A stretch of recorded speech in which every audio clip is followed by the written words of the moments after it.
Kalau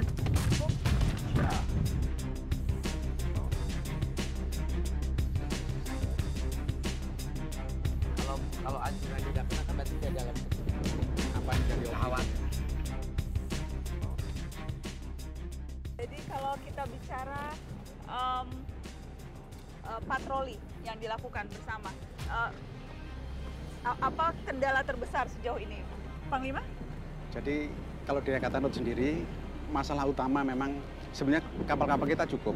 Namun karena keterbatasan bahan bakar sehingga jam operasionalnya kan juga sangat terbatas. Kadang-kadang hanya 1-2 hari harus kembali lagi, kan sangat tidak efisien. Tapi kalau dia misalnya bisa di atas laut 10 hari itu sangat efisien. Terus yang kedua, barangkali sinergitas dari seluruh komponen yang punya wewenang di laut ini jadi satu komando akan sangat efisien. Tapi seberapa sering dalam prakteknya memang ada perlawanan dari nelayan-nelayan atau mereka-mereka yang ditangkap?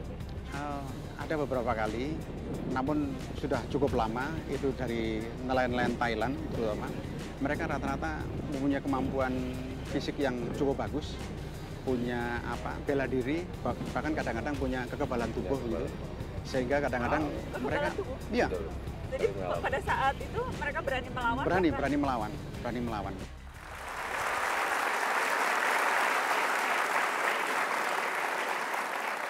Saya ingin langsung bertanya ke Bu Susi. Ibu, soal nekatnya para nelayan asing ketika ditangkap dalam patroli itu juga sesuatu hal yang bukan hal baru untuk Anda? Saya ada baca beberapa buku-buku dan artikel dari banyak kasus-kasus kriminal di laut, itu Ocean Crimes, buku, juga ada banyak artikel-artikel koran.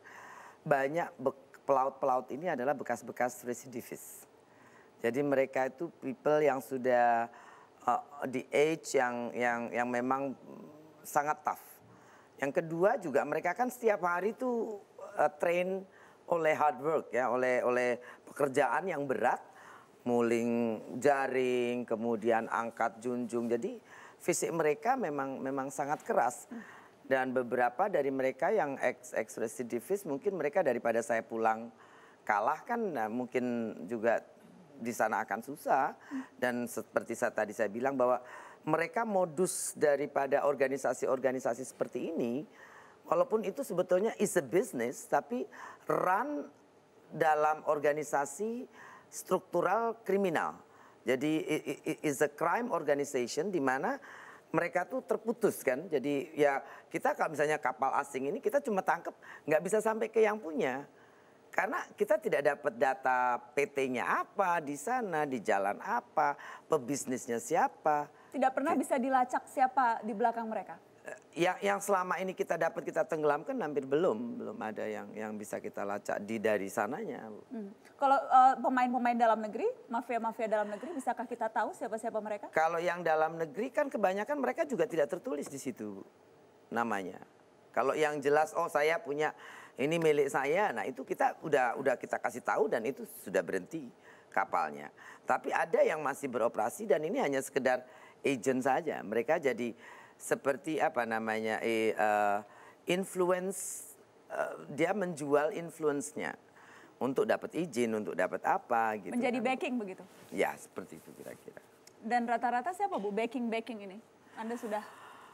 Banyak ya, banyak. Kalau jadi backing tuh biasanya harus punya pengaruh, harus punya kekuasaan. Jadi orang-orang di kekuasaan kan? Iya. Ada beberapa yang tentu tokoh masyarakat, ada yang bekas pejabat dan ya bebisnis juga, so many things. Bekas pejabat di sipil atau di militer? Ada yang di sipil, barangkali yang di militer juga ada. Tapi kan kita sedang verifikasi, sedang investigasi, belum selesai semua.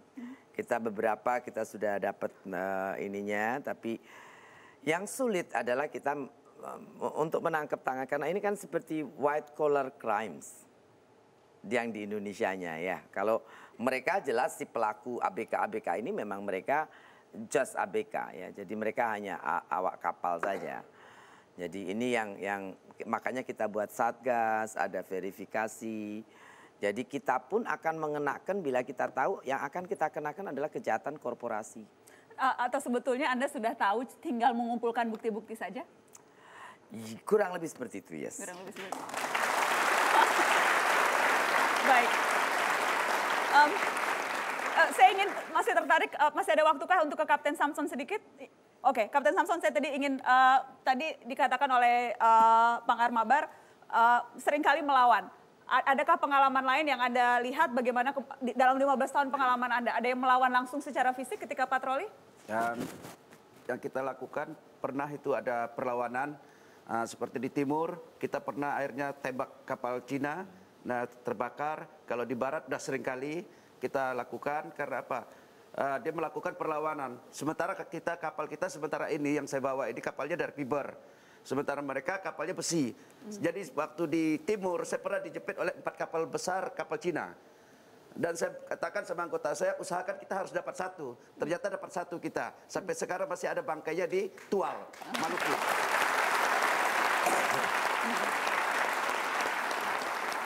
Pernah ditembaki secara langsung juga perlawanan itu? Pernah. Jadi kita sudah pernah melakukan penembakan, bahkan kalau mau dikatakan, ya saya tidak katakan meninggal lagi, saya bilang mati. Karena apa? Itu adalah, boleh dikatakan itu musuh kita. Karena apa? Dia sudah mencuri tetapi melawan.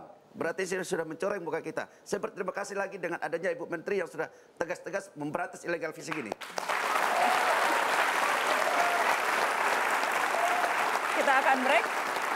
Kita akan break untuk headline news. Setelah headline news, Aksi Susi masih akan kembali. Tetaplah di Mata Najwa.